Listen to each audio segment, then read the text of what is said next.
Irmãos, nós começamos no domingo passado uma série de mensagens em Gênesis, tá?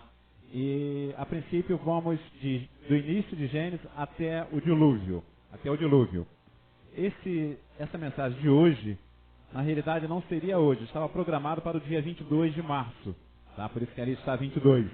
Mas devido ao Dia da Mulher, nós antecipamos essa mensagem, tá, para o dia de hoje, porque estamos seguindo uma sequência de Gênesis, começamos em Gênesis 1:1 e vamos até o dilúvio, tá? Para entendermos um pouco da história da criação. Mas esta mensagem de hoje, nós vamos estar falando sobre a visão do Criador ao criar a mulher e a importância dela ao lado do homem que havia sido criado, né? Deus cria o homem e depois então ele cria a mulher. Mas com certeza não criou depois, né? Pensando, não, a mulher tem valor inferior ao homem. Não foi isso. Alguém tinha que estar na fila, né? E o homem estava na fila primeiro, né? Para ser criado, né? Deus criou o homem e depois ele criou a mulher. Mas com certeza vamos entender alguns objetivos, tá? Que Deus tem para nós nessa criação da mulher e a sua importância ao lado do homem. Gênesis no capítulo 2, a partir do verso 18, tá? Ele diz: E disse o Senhor Deus, não é bom que o homem esteja só, far-lhe-ei uma ajudadora, idônea para ele. Havendo, pois, o Senhor Deus formado da terra todo o animal do campo e toda a ave dos céus, os trouxe a Adão, para este ver como lhe chamaria. E tudo que Adão chamou a toda a alma vivente, isso foi o seu nome. E Adão pôs os nomes a todo o gado e as aves do céu, e a todo o animal do campo. Para o homem não se achava ajudadora idônea. Então o Senhor Deus fez cair um sono pesado sobre Adão, e este adormeceu, e tomou uma das suas costelas, e cerrou a carne em seu lugar. E da costela que o Senhor Deus tomou do homem, formou uma mulher, e trouxe a Adão. E disse Adão, esta é agora osso dos meus ossos e carne da minha carne. Esta será chamada mulher, porquanto do homem foi tomada. Portanto, deixará o homem seu pai e a sua mãe, e apegar-se-á à sua mulher, e serão ambos uma carne. Pai de amor, nós queremos te agradecer, ó Pai, e pedir que teu Espírito Santo continue falando aos nossos corações, ó Pai. Possamos entender, ó Pai, o que o Senhor tem para nós nesta mensagem, ó Pai. É o que eu te peço em nome de Jesus. Amém. Se nós olharmos, irmãos, para a sequência da criação, né? No primeiro dia, Deus criou os céus e a terra. No segundo dia, Deus criou o firmamento e separou as águas, como falamos domingo passado, até o quinto dia. No terceiro dia, Deus fez aparecer a porção seca da terra. No quarto dia, Deus criou o sol, a lua e as estrelas. No quinto dia, Deus criou os animais aquáticos e as aves. E até aí diz a Bíblia que Deus criou e abençoou. Ele diz, frutificai, multiplicai, né, para os animais, para as árvores, para tudo aquilo que Deus criou. Mas quando Deus manda que o mar crie as águas, né, crie os seus animais, quando Deus diz que a terra produza, né, os seus frutos, já era pensando na criação do homem. Com certeza já era pensando na criação do homem. Porque no sexto dia ele iria criar o homem. E ele precisava também, ao criar o homem, ter com que o homem se sustentasse. Ele iria criar o jardim e colocar o homem para tomar conta, para administrar o jardim. E ele cria tudo antes do homem, para entregar para o homem o presente da criação. No sexto dia, Deus criou os animais terrestres, o homem e a mulher. E diz a Bíblia que no sétimo dia, Deus descansou, né? Esse termo descansou, às vezes a gente precisa parar para pensar um pouco nele, né? Porque Deus é Espírito e Deus não se cansa. Então quando nós lemos ali, né, e no sétimo dia Deus descansou, eu prefiro entender ali que Deus parou para admirar a sua criação, para que Deus olhasse o que ele tinha criado, né, e entendesse ali o grande amor que ele colocou naquela criação. Porque Deus não se cansa, tá? E isso é chamado de antropomorfismo, né? Coisas que o homem sente, né? Atributos do homem atribuídos a Deus, dados a Deus. Deus não se cansa. Ele poderia estar fazendo a criação até hoje e ele não se cansaria. O sexto dia da criação foi algo especial. No sexto dia, Deus cria a mulher. Deus criou o homem, mas também, aí criou a mulher. Os detalhes da criação da mulher. Você já parou para pensar, nos detalhes da criação? Por que Deus te criou diferente da forma como Ele criou o homem? Parou para pensar nisso? A matéria-prima do homem, Deus, segundo a Bíblia, e nós cremos nisso, pegou o barro, fez um boneco de barro, e diz o texto que Deus soprou nas suas narinas, o ruach, o ruach judô, que nós temos, vem dessa passagem lá de Gênesis, que diz, ruach significa sopro do Espírito, ou seja, sopro da vida. Deus criou o boneco de barro e fez ali o seu nariz, colocou ali as suas narinas e Deus deu o sopro naquele boneco, dando assim a vida ao homem. Mas a mulher ele fez diferente, irmãos. Ele não criou um outro boneco, numa versão fêmea, e assoprou também. Então a matéria-prima da criação foi diferente. Ele usou o que ele já havia criado, o que ele já havia criado, a matéria-prima que ele já havia criado. Ou seja, um osso da costela de Adão, ele usou para fazer a mulher. Mas, às vezes eu fico pensando, que tamanho Deus criou a mulher? Às vezes é fácil a gente imaginar no homem, É fácil a gente imaginar no homem, porque quando pensamos, Deus criou o homem do barro, nós não imaginamos que Deus criou um bonequinho pequenininho, que Deus criou algo ali pequeno, Por quê? Diz a Bíblia que Adão se relacionava com Deus. E Adão, não fala ali que Adão cresceu. Então nós imaginamos que Deus tenha criado ali um boneco já de forma adulta e tenha dado a ele vida. Mas qual foi o tamanho que Deus criou a mulher, se ele criou de uma costela? Às vezes, pastor Edmar, é complicado mesmo, porque a gente às vezes olha para o texto e temos que parar para ler as entrelinhas do texto e tentar entender as entrelinhas do texto. Que tamanho Deus pega a costela de Adão e cria um outro ser dali? Que tamanho Deus criou a mulher? Quanto tempo levou? Se criou, menor, mas Deus, eu creio que Deus criou a mulher e o homem na mesma estatura, da mesma forma, Então, eu creio que Deus, daquela pequena costela de Adão, ele criou a mulher do mesmo tamanho de Adão, para que ela talvez não se sentisse inferior a ele, E ali os dois passaram a habitar. E deu, uma forma feminina, uma forma diferente daquela que ele havia dado a Adão. A mulher tem as suas características. A mulher, alguns dizem que é o sexo frágil, mas na realidade às vezes parece que o homem é mais fraco que a mulher em alguns momentos. Ela não é tão frágil como pensamos. Ela tem a sua beleza, ela tem a sua forma, ela tem as suas características próprias que Deus deu a ela. Mas qual era o objetivo de Deus para a mulher? Qual era o objetivo de Deus para a mulher? Eu garanto que não era só a procriação. A procriação fazia parte dela, Que a mulher gerasse filhos e filhas e assim daí viria toda a raça humana. Mas não era só essa questão. A mulher, em primeiro lugar, ela veio preencher um vazio na vida do homem.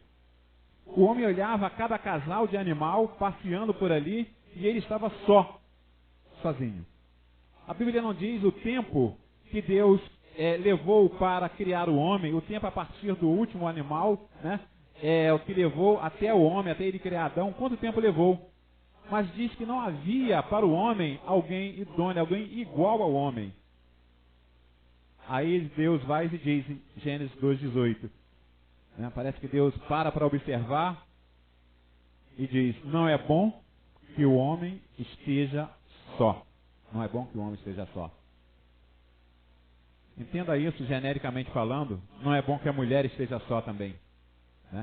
Não vai arrumar qualquer um para casar, mas, e às vezes é difícil encontrar, mas, às vezes a gente precisa avaliar esse texto. Não é bom que o homem esteja só. Entender que a mulher também não deve estar só. Existem dois vazios na vida de cada homem, irmãos. Um deles é preenchido pela mulher. A Bíblia diz isso. Não é bom que o homem esteja só. Por isso, que Deus formou a mulher. Deus formou a mulher e criou a família.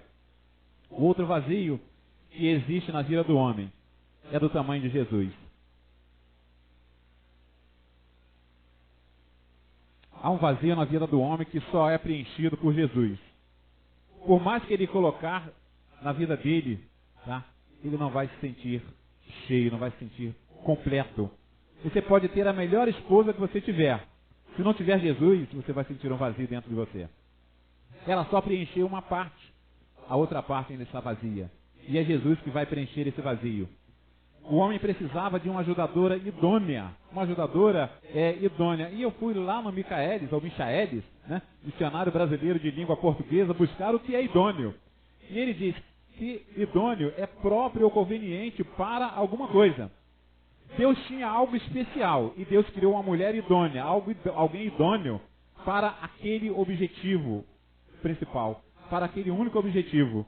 E ele ainda diz, alguém que tem capacidade de conhecimento, competência e realizar bem algumas coisas.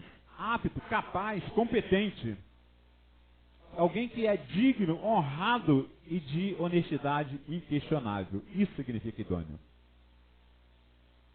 Deus criou a mulher com essas características. Quando ele diz, far-lhe-ei uma ajudadora idônea para ele. Idônea. Algo que vai completar. Alguém que tem uma capacidade, alguém que tem conhecimento, alguém que tem competência para realizar bem algumas coisas. Fazer algumas coisas, irmãos, é fácil. Mas fazer bem é difícil, fazer bem feito é difícil. E às vezes precisamos de pessoas especiais para fazer aquelas coisas que têm que ser feitas de maneira especial. Não é qualquer um que faz. A matéria-prima da criação. Então o Senhor Deus fez cair um sono pesado sobre Adão, e este adormeceu, e tomou uma das costelas, e cerrou a carne em seu lugar. Você já parou para pensar nesse ato da criação da mulher? Deus estava usando aí, entendemos, né, a primeira cirurgia registrada na história é essa. Que diz que Deus abriu o corpo de Adão, já não era um barro, né, já não era barro, era carne e osso, por isso ele diz osso dos meus ossos, né, e ele então da costela faz a mulher. Aí nós entendemos que a primeira cirurgia da história estava acontecendo. Estava acontecendo. Mas irmãos, como é que ele faz essa mulher? Como é que ele faz a mulher? Hoje há uma briga, né, há uma corrida muito grande por clonagem de seres humanos. Tá? Dizem que nós já estamos aí numa guerra fria, numa segunda guerra fria entre alguns países, tá? Que estão na disputa para quem vai começar a criar os seres humanos através de clonagem. E nós vemos que a história está registrando aqui, né, em Gênesis 2:1, o que eles estão tentando aprender hoje, fazer hoje. Quando Deus cria o homem da costela, Deus estava usando ali, tá, algo, uma matéria-prima especial. Especial. Ele estava usando ali a célula-tronco. Já pararam para pensar nisso? Deus estava usando a célula-tronco. Há partes do nosso corpo que são ricos em célula-tronco. E os ossos é uma das fontes, né, de célula-tronco. Por causa do tutano que existe no osso. Então Deus estava usando o que o homem está tentando fazer hoje. Na realidade, o homem está tentando imitar Deus. O homem está tentando produzir seres humanos. Começaram por animais, né? A Dolly é um grande exemplo disso. E outros animais que já foram clonados. Segundo, né, a história, ainda não se clonou o homem, mas eu até duvido um pouco dessa afirmação, que não se fez. Né? Então ali já estava registrada a primeira cirurgia. O osso é um dos principais fontes de célula-tronco. Né? A medula óssea, ou utilizando de um termo não técnico, o tutano, é encontrado dentro do osso e é uma das fontes de célula-tronco. Por que Deus criou a mulher da costela de Adão?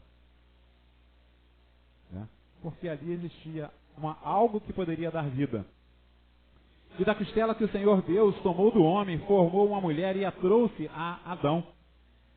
Aí estava instituída a família. Deus instituiu a família nesse gesto. Né? Deus instituiu a família quando ele cria a mulher e leva até Adão e entrega. Não falou, a Bíblia não fala quanto tempo Deus ficou dormindo, quanto tempo Adão ficou dormindo, né? E Deus criou a mulher e levou até Adão. Mas não diz quanto tempo levou. Talvez Deus fez Adão dormir para ele não se meter também na criação da mulher. Se Adão tivesse acordado, talvez ele desse alguma sugestão. Senhor, isso aqui não está me agradando muito bem, não. Né? Vamos fazer de outra forma? Aí Deus vai, faz Adão dormir, né? Sem anestesia, né? E cria a mulher. E depois leva para ele. Toma, está aqui, está feita. E ele olha aquela mulher e diz, ela é osso dos meus ossos, carne da minha carne. Aí estava instituída a família. Por que o diabo tem tentado destruir tanto a família? Porque é criação de Deus. Porque é criação de Deus. Então ele quer destruir, já que ele não pôde vencer Deus, ele quer vencer a família, ele quer vencer o homem, ele quer vencer a mulher. A instituição da família aí estava, né, sendo feita. Portanto, deixará o homem seu pai e a sua mãe e apegar-se à sua mulher, e serão ambos uma só carne. Uma só carne. Às vezes nós precisamos olhar para a ciência e para a Bíblia para entendermos algumas coisas. Aí nós vamos entender o limite, né? O limite do homem é do tamanho da paciência de Deus. Já parou para pensar que tudo tem um limite e Deus também tem limite. Mas o limite do homem é do tamanho da paciência de Deus. Se formos relacionar a Bíblia com a ciência para entendermos o conflito entre alguns cientistas e Deus, há um conflito entre a ciência e Deus em alguns pontos. Em outros pontos, a ciência mostra que a Bíblia está certa. Esse médico chinês, que está aí, ele fez com que 2 crianças nascessem geneticamente modificadas em 2018. Ele alterou geneticamente, tá? E fez uma alteração genética e nasceram 2 crianças, 2 meninas geneticamente modificadas. Tá? O objetivo dessa mudança seria criar alguém que tivesse uma imunidade para determinadas doenças. Seria muito bom, mas iria falir a indústria farmacêutica. Mas há outras coisas por trás disso. A ciência, né? O mundo científico tem questionado isso porque há um temor que através dessa modificação genética também se possa fazer homens e mulheres com uma certa estatura. Vamos pensar aí num homem de 1,90 m, 2 metros de altura, modificar a sabedoria, modificar o intelecto e ter uma raça diferente, ter pessoas diferentes. Por isso que a ciência tem questionado algumas experiências que alguns médicos, alguns cientistas têm feito. Lembra desse filme? Quando Deus entende que o homem está passando dos limites, ele dá um basta. Este filme, O Planeta dos Macacos, né, me lembra isso. Por quê? Recentemente também fizeram uma experiência. Pegaram um macaco, inseriram sêmen humano e deixaram aquele ser começar a gerar. E aquele ser começou a sua gestação, sendo a gestação, e foi até determinado ponto da gestação. Quando chegou no ponto que disseram, maravilha, funcionou. Aí alguns vão dizer, não, acabaram com aquele ser e mataram ele. Tá? Isso é ciência. Se você buscar, você vai encontrar essa história.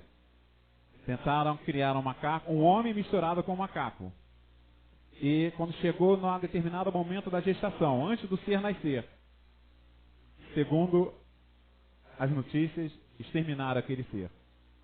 O limite do homem está do tamanho da paciência de Deus. Vocês lembram da torre do dilúvio?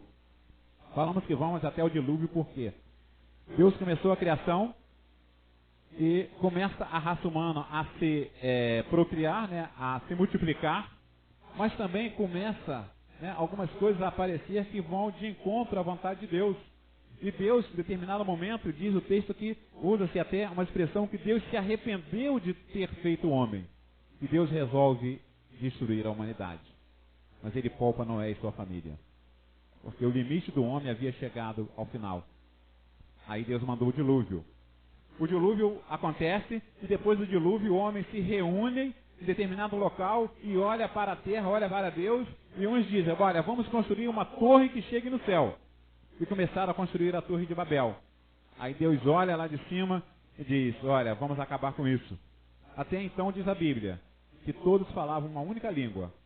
Aí Deus vem e confunde a raça humana que queria chegar até Deus, até o céu, através de uma torre. E ele ali confunde a raça humana e cada um vai para o seu canto. O limite de Deus e o limite do homem. Sodoma e Gomorra também chegou ao limite e Deus deu um basta. E talvez nós estejamos perto, né, de Deus dar mais um basta na humanidade. A ciência, elas revelam a criação do primeiro ser híbrido, isso é o que eu falei. Um ser híbrido, tá, de um macaco e homem. Macaco e ser humano. Não vamos entrar muito no assunto. Tá? O Japão, ele autoriza desenvolvimento de órgãos humanos em animais. Há uma corrida, irmãos, para que sejam feitos transplantes, sejam criados animais para serem transplantados seus órgãos em seres humanos. Você não vai mais precisar receber um fígado ou um rim de um ser humano, porque o animal vai produzir isso. Por que nós estamos falando isso? Porque o homem está chegando, né, em um limite, e talvez Deus vai olhar daqui a pouco e vai dizer, basta, está na hora de Jesus voltar, e vai voltar mesmo. Ou Deus vai acabar de outra forma. A criatura tentando imitar o Criador. Há muito tempo o homem vem tentando fazer o que Deus fez. Há muito tempo. Nós falamos na escola dominical, né, alguém sobre a Íris, né? Esse filme Anjos e Demônios, uma parte dele foi filmada dentro do LHC, grande acelerador de partícula. Que ali eles estão querendo chegar à partícula que Deus criou o universo. Grande acelerador de partículas, se você quiser entender um pouco melhor disso. Eles querem criar a partícula, a chamada antimatéria, para descobrir como Deus criou algumas coisas. É o homem querendo ser Deus. A China inaugurou recentemente esse grande telescópio, radiotelescópio na realidade.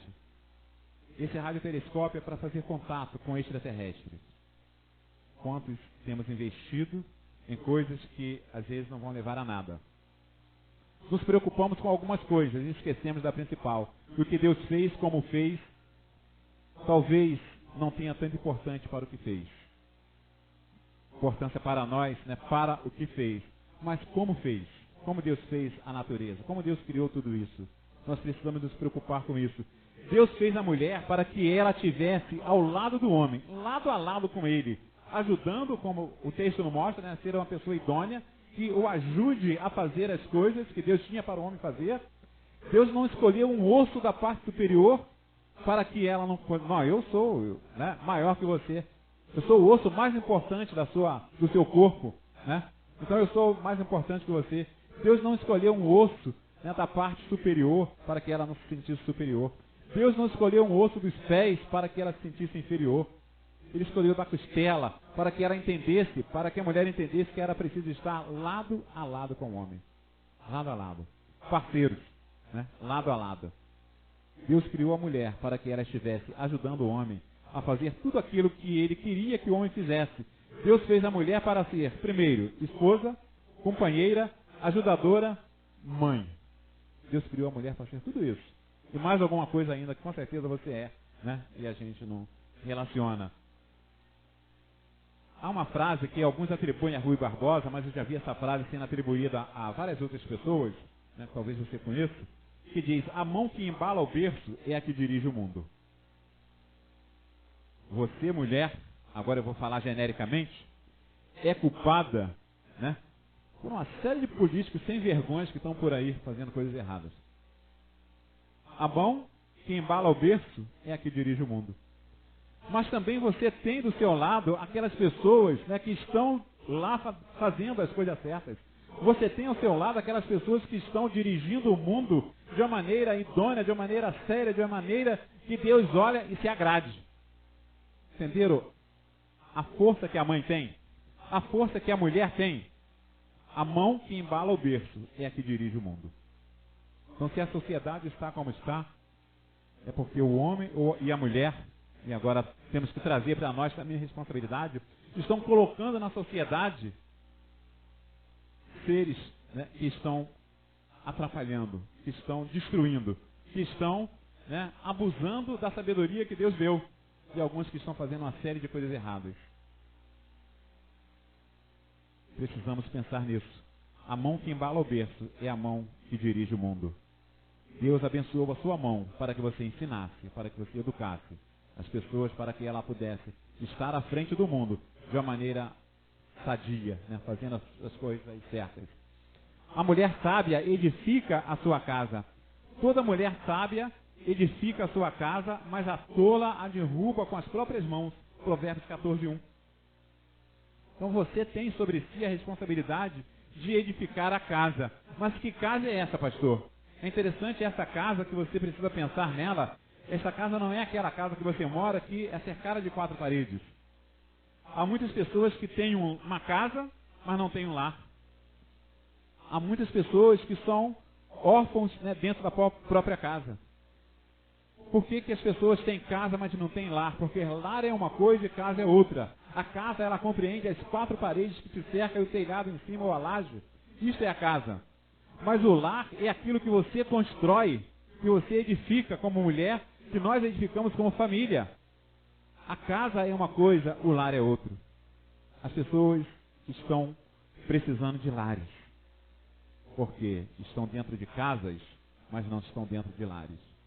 Lares, né, é aquilo formado pela família, que está buscando a Deus, que está servindo a Deus, que está em comunhão uns com os outros, primeiramente dentro da própria família, e depois em comunhão com aqueles que estão lá fora, e também em comunhão com o Pai. Isto é um lar. Lar é diferente de casa. Toda mulher sábia edifica a sua casa. E entendamos aí, edifica o seu lar. Apesar que existe mulher construtora também, tá? Eu conheço mulheres pedreiras.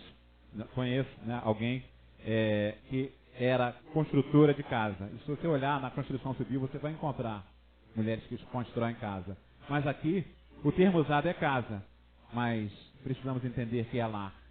A mulher sábia edifica o seu lar. Mas a tola derruba com as próprias mãos. A mulher, ela resgata os valores perdidos. A mulher resgata os valores perdidos que às vezes o homem ele não vai querer resgatar. Às vezes o homem quer deixar aquele valor perdido longe dele, porque ele não quer ter trabalho. Mas a mulher, ela tenta resgatar. Por que Jesus não colocou a figura da mulher, né, a figura da mãe na parábola do filho pródigo? Por que Jesus não colocou a figura da mãe na parábola do filho pródigo? Às vezes eu paro para pensar nisso, né, e me questiono, né? Ou qual a mulher que tendo 10 dracmas, Lucas 15:8-10 diz, ou qual a mulher que tendo 10 dracmas, se perder uma dracma, não acende a candeia e varre a casa e busca com diligência até achar. E achando-a, convoca as amigas e vizinhas, dizendo, alegrai-vos comigo, porque já achei a dracma perdida. Assim vos digo que há alegria diante dos anjos de Deus por um pecador que se arrepende. Por que Jesus não colocou a figura da mãe? Irmãos, porque ali diz o pai, que o pai ficava esperando o filho todo dia, que o filho voltasse. Mas talvez, se Jesus fosse colocar a figura da mãe ali, né, não estou aqui mudando a parábola não, mas talvez Jesus diria, a mãe foi atrás do filho. A mãe foi atrás do filho. Mas o pai ficou esperando. Né? O pai ficou esperando, segundo, né, entendemos, porque Jesus queria dar ali um entendimento de confiança, né, que Deus, o pai confiaria que Deus estaria cuidando do filho, sim. Mas se Jesus fosse colocar ali a figura da mãe, com certeza ele estaria dizendo que a mãe foi atrás do filho buscar a dracma perdida. Aquele filho, né, seria a dracma perdida daquela família. E a mãe iria atrás do filho buscá-lo onde ele estivesse. A mulher resgata valores perdidos. Você precisa, né, como mulher de Deus, resgatar os valores perdidos dentro da sua casa. Resgatar os valores perdidos dentro da sua família. Resgatar os valores perdidos, né, dos seus filhos, do seu marido, da sua casa, do seu lar. É preciso resgatar os valores perdidos. Muitas mulheres fazem o serviço do reino sem se preocupar em ser vistas. Né? O homem ele tem algumas características, né? E o homem muitas das vezes faz alguma coisa, mas se preocupa em fazer e mostrar que está sendo feito. Algumas mulheres a gente percebe que não, irmãos. Algumas mulheres, a gente percebe que elas na Bíblia não são nem citadas seu nome. Eu te pergunto, qual é o nome da mulher samaritana? Em João 4, 7 a 18. Qual é o nome da mulher que foi apedrejada? Qual é o nome da viúva pobre? Qual é o nome da mulher do fluxo de sangue? Qual é o nome da mulher cananeia? Qual é o nome da mulher encurvada? Qual é o nome da sogra de Pedro? Nem a sogra de Pedro aparece o nome. Mas quando Jesus cura a sogra de Pedro, ela vai servi-lo. Ela vai servi-lo. Algumas mulheres, né, acredito que a maioria, não tem essa questão de aparecer quando faz as coisas. Mas alguns homens a gente percebe essa característica do homem. Não são todos, mas alguns a gente percebe essa característica. Como também percebemos em algumas minorias das mulheres também. Mas Deus não olha para isso, né? Deus não quer conforme você está fazendo. Deus olha o que está em seu coração. Deus olha a forma como você está fazendo. Nós não tornamos melhores, né, que os outros por fazermos e aparecermos. Nós nos tornamos diferentes porque fazemos, né, aquilo que nós queremos que é o melhor para Deus e para a igreja do Reino de Deus. As mulheres se destacaram no serviço do Senhor. Muitas mulheres estavam ali observando de longe, isso Jesus na cruz. Muitas mulheres estavam ali observando de longe. Elas haviam seguido Jesus desde a Galileia para o servir, para servir. As mulheres estavam envolvidas no ministério de Jesus e muitas delas estavam ali servindo a Jesus. Entre elas estavam Maria Madalena, Maria, mãe de Tiago e de José, e a mãe dos filhos de Zebedeu. Mulheres que estavam ali servindo Jesus. Então você foi chamada para servir a Deus. Você foi chamada para servir ao reino. Você foi chamada para servir, para ganharmos almas para Deus. Entenda isso. Que Deus possa falar ao nosso coração. As mulheres precisam, no dia de hoje, né, ser valorizadas sim, mas ser reconhecidas, porque Deus as chamou para que elas pudessem realizar aquilo que Deus tem para ela e para o homem realizar. Por isso é importante quando, né, nós percebemos aquele casal, aquela família, onde todos estão integrados dentro da igreja do reino, dentro do reino. Mas pastor, quando isso não acontece, oremos, jejuemos se for preciso, ajoelhemos se for preciso, que Deus possa cuidar da nossa família, para que possamos juntos, né, homens e mulheres, maridos e esposas, estarmos servindo a Deus, auxiliar o homem, mas deu a ela responsabilidades que só elas poderiam ter. A responsabilidade de ser mãe, né? O homem não consegue ser mãe. Nós temos aí algumas questões que não vêm ao caso, né? Mas só um homem e a mulher conseguem gerar o filho. Com algumas mudanças que a gente tem visto na ciência, é claro. Mas a mulher tem a responsabilidade de ser mãe. Tem a responsabilidade de cuidar. Não que o homem deixe essa responsabilidade de lado. Mas Deus deu à mulher algumas particularidades. E Deus quer ver isso na vida de cada mulher, de cada serva de Deus. Que Deus nos abençoe.